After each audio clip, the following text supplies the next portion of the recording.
just look But at it. it never helps So, them. not necessarily. You see, at the end of the day, if, for example, I look at something, and let's just use the example you use, 7 heavens. Okay, if you are going to dismiss the current understanding, you still have to deal with what it says. Perhaps there is something else that needs to be understood. But my view here is this, that if I look at a particular paragraph in a book and I disagree with it, I certainly don't do what we commonly call throw the baby out with the bathwater. Yeah? Now, is there a possibility that as human beings, we have the tendency to do that without actually looking at the evidence, and that's why I pointed out about evidence at the start. Is there a possibility that we as human beings, not necessarily only you, we as human beings can discount things because of our social conditioning? Is there a possibility? Of course there is, but then that also would mean that Muslims themselves can't claim anything about it either, because they could just be a product of their social conditioning. Well, then it's odd. If it is a question of social conditioning, then it would be odd for someone to come and say to you, wait a minute, we already had it in the Quran, because that is going opposite to what the social conditioning suggests. It's not, because the social conditioning is based around proving and assuming that this thing is true per se. So when you start people off from that position, they will consciously seek to interpret anything in the world and relate it back to that truth that they've already assumed. Is there anything wrong with that? Well, yes. What? Well, because you made an assumption about something being true without being able to test it first. Excellent. Whenever we are making assumptions about what the universe contains, etc., are those valid assumptions? Depends which assumptions. Okay, let's assume that there is a creator. Why? Yeah? We ask why don't we? What evidence would we seek to establish it? Well, you can do that if you want to, but my point would be, why? Why would you assume a creator? Because no, I agree. So I don't understand why you would take that assumption. So yeah, I know, you but see, I could make the assumption that some magical tree is the creator of the universe. What's the point in making random assumptions? No problem. If you told me there's a magical tree, the first thing I would say is, Ansar, take me there.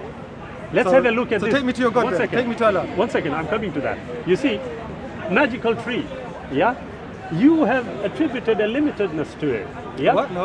A limitedness. I called it magical. Yeah? There's no limit to it. 1 second. No, a tree is limited. No, but it's a magical one. Well, if you are going to say magical, you'll define magical for me. Well, don't you say the same about your God? No, I don't. All powerful, all knowing. No. Again, these are generalizations, which I don't mind. I accept. Yeah? But what I'm looking at is actually addressing the evidence for what it is, rather than, as you rightly pointed out, looking at assumptions, yeah, and preconceived notions. And I sincerely think that having conversed with so many people, a lot of that takes place. My view is this, that look, for anything to be discounted reasonably, logically and rationally, the necessary evidence in relation to that subject matter ought to be at least considered before excluding it. Yeah, that's true. That's only true if I was positively saying that there is no God. Now, I don't say that. What I say is that the evidence and reasoning that I've heard from any theist has not been convincing. So I don't say that there's definitely no God. I just say that I'm not convinced that what you describe and explain exists. Okay, I can live with that. If that is the case, Ansar, what do you think, and we come back to what I started, the original point.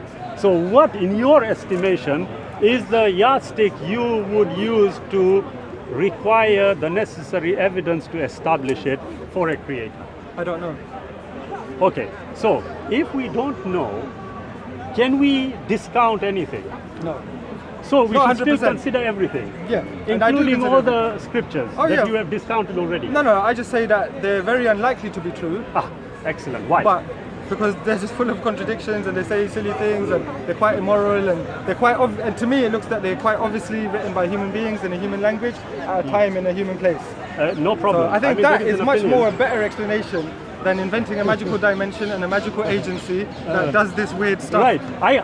I'm just following the thread here. Yeah. I agree with you that if you think the way you have thought, you would possibly come to the conclusion that you have arrived at. But what I am thinking here is that, okay, perhaps maybe if we consider it from another angle here, it might take us to a different route. So, as an example, if I were to tell you now, you told me at the age of 23, pretty much as after you studied philosophy, you came to the conclusion that all these were talking utter nonsense. Yeah? I hadn't found any argument convincing. Right. But now we are at a stage where, and you have rightly said, you have not totally discounted everything. What I am saying now, does that include all the religious texts? No, I can't discount them 100%. It could still turn out that they're true and I was mistaken, and or that God tricked us in some way and made them look untrue when they actually were true.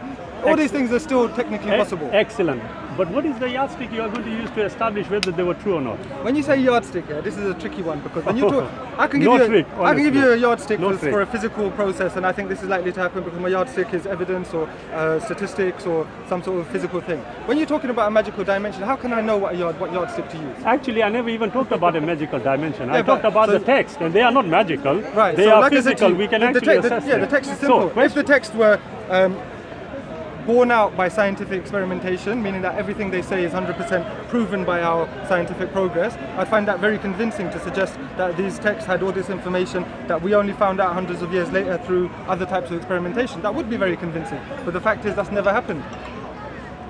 So what happens to the era prior to the scientific method? What do you mean the era prior to the scientific method? The era, obviously there was in human history a time when this scientific method that you are relying on currently as a yardstick was not present. Well, it depends how you look at it. The scientific method was formally established in the 16 and 1700s by the Western philosophers in Europe. However, when you really look at it, human beings have been using the scientific method from day one, because the progress wouldn't have been possible. The first caveman that banged two rocks together and realized the white one is always harder than the yellow one. Yeah, even animals have had to use these processes to get by. The fact of the matter is through direct experimentation of the physical world, you come to repeatable experiments which give you a set of data. Let me get this right. Are you suggesting that a magical dimension was in play when all this was happening? No, I'm just asking. Because when you talk about the scientific method that we were having a conversation about, we know what we are talking about. Its formulation, etc. Yeah. You have referred to the 16th, 17th century. We might beg to differ on that. But then the brother here at the back also said, well, actually before time. Yeah, so we are going to the... No, before humans, he said. Yeah, before humans. Sorry. Yeah. So, question here is, are we attributing a certain kind of method to something that cannot be verifiable? I don't know what you mean. That would be magical. Yeah, but according to your definition. Can you say that again? Are we attributing what? Right. This scientific method. No answer. This scientific method that we are relying on. Yeah. Yes, as I was pointing out to you prior to the time this scientific method was established, formally established. You said to me, no. We can see, I would call it collectively nature, and he said also before humans. Yeah. So what are we attributing to this? That is a silly question, because the fact is that human beings formally established and defined the scientific method in, say, the 15th, 16th centuries. Yeah? However, using it was something that is practically inescapable. You can't not use it, because it's just a way of how the world works, and a way of conscious creatures to start understanding how the world works. So according to the logic that I'm understanding, please do correct me, are you saying that we are in a position now to use the scientific method the way we are understanding it now absolutely against everything? No, because it has its limits as well. Well, if it has got limits, is there a possibility that establishing our conclusions based on what you are agreeing has a limited outcome is false? No, because no one's claiming, science doesn't give you absolutes. If science was claiming absolutes, then that criticism would be valid. But because science isn't, that criticism is irrelevant. Science works by building tentative models about how the world works based on the experimentation of trying to falsify hypotheses. Yeah? Based on doing that again and again and again, and revising the hypothesis, doing another experiment, revising it, and trying to get closer and closer to how the world actually works, we build a model. Yeah? For example, the theory of gravity, the laws of motion, basic things like that. We build these models because of their repeatability, verifiability, and resilience to all different types of testing, and being extrapolated to different fields and different areas and different scales, and they still hold true. Therefore, we use them as a basis to make a model. We still don't say that gravity is an absolute, because that's not how science works. Actually, what you have actually told me right now is just details of the scientific method. Yeah. I didn't ask you that. I know, but it still did tell you why your criticism, because your criticism was that therefore it can't give you, it can still be possible that something you get through science might be wrong. Yes, we admit that. All scientists admit that. If I can just say, you know, when you say we, I know, and I'm sure you are aware, that the word science actually only means knowledge. So what? We're not talking about the etymology of the word. If I can just, you see, it's not about etymology. It is the you against us that you are somehow projecting. Well, do you not agree then that the scientific method is the best way to find things out in the physical world? If I can just finish. Then there is a you and us. Not at all. I don't have a problem. Okay. So you agree that the scientific method is the best way to find out things in the physical world? I didn't so say there that. is a you and us. I didn't say that. Think that. If that is what you want to think subjectively, no problem. But like I said, I'd rather deal with the evidence and see what the evidence says. Yeah. Having said that, and evidence is a fundamental principle of science. Prior to the scientific method, and again, if you are going to tell me that, and I'm saying to you, actually the word science only means knowledge, it can apply right across the board. Do you agree? If you use that, do you agree? If you use that definition of its meaning, then of course, because you made it such a broad meaning. Not at all. Actually, you and the brother at the back already agreed with me without realizing it, because you did tell me before we formally identified the method, it was already being used right across the board. Yes, you have to agree with me. Right across the board. Well, to some extent, we all have to use the scientific method. So you're agreeing with me? If you touched a kettle and it burnt your hand, your finger, if anybody touched a kettle and burnt your finger, wouldn't you see that as an experiment that gave you some data about that kettle? I'm not disagreeing, I'm agreeing. Right. But so what I'm saying to you, Ansar, you are agreeing with me on this point. He's saying we agree with him. You are agreeing with me. No, you didn't agree. I'm sorry, what is your name, brother? No, it doesn't matter. But why does it not matter? I'm Shabir. You are? It doesn't matter. Why? Okay, anyway, I'll listen to the point. The point here that is... Now you're saying that we agree with you. You didn't agree with him when he said about scientific principle went before 1600 or whatever. You went, but now suddenly, magically, you've agreed with it, saying that we agree with you? I would suggest... I don't get that. Brother, I would suggest it seems like there was selective hearing. Because I was following the reasoning here, and I was making it very clear that look, when you are going to identify a particular method by which you are establishing certain facts, and he honestly told me that look, subjectively he thought X, Y, and Z. We moved on to the scientific method. Then when I said, what about the people prior to the scientific method? He said one thing, you then said no, also prior to the humans. So now you are actually agreeing with what I said, that look, at the end of the day, if you have a yardstick, that yardstick ought to be the guide to establish evidentially whether the point you are making is valid or not. At this moment in time, I only want to explore how it is that you are using a method which, when I asked, can it be applied right across the board? You first said no. And then I said, well, if you think Depending on the definition. There we are. So what would the definition be? Bro, are you genuinely pretending not to understand this? No, You're not pretending. I am okay, so he's not pretending not to understand this. I'll explain it again. Brother, brother, if I can just let's not be silly. You're pretending not to understand silly this. Here? I'll explain it again. No, if you you are getting emotional. Brother, if you define the scientific method according to how it was done by the rationalist philosophers of the 17th century, then that is a formal, defined, detailed method. However, the essence of the method is quite simply to see something, wonder why it happened, design a way of testing your thought of why it happened, and move on from there. You can put it down to that. And human beings did do that without realizing it. The way that a child will come up and touch a kettle, burn his finger, and not do it again because of that procedure of the scientific method. They don't realize that's what they're doing. They don't realize that's what they're doing. But the fact is, they are still employing the scientific method for doing that. Now, that's what he was trying to say. And I don't know exactly what your point is, but the fact is, when you define the scientific method to be just knowledge, well, of course everybody always done it because everybody always found some knowledge. So you are agreeing with me, Bro, finally. I said it's because of the definition. Listen, no, not a problem. You see, I asked about the yardstick, I asked about definitions. At the end of the day, you've got to accept there's a possibility you may be totally wrong, and there's a possibility I may be totally wrong. Yes. And the only way we can arrive at a reasonable conclusion instead of discounting things like that is to look at the evidence. And that is what I'm considering here. That, when we are going through the process of accepting things, discounting things, we automatically have, according to what you said, there's an intuition about certain things, But the scientific method cannot be applied to intuition, can it? What? You weren't listening, were you, Ansar? I was listening. What did I say? The scientific method can't be applied to intuition. So tell me, yes or no? Well, the scientific method as we know it so far, when you say it can't be applied to intuition, what exactly do you mean? Like, we can't have an explanation for why we have intuition, or we can't use intuition in a scientific way? I mean, I don't know what you're trying to say. Okay, I will go according to your reasoning here, okay?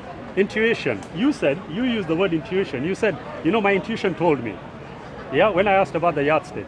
Now I'm saying whatever that intuition was, applying the scientific method to it, can I arrive at a reasonable evidence-based conclusion about what intuition is?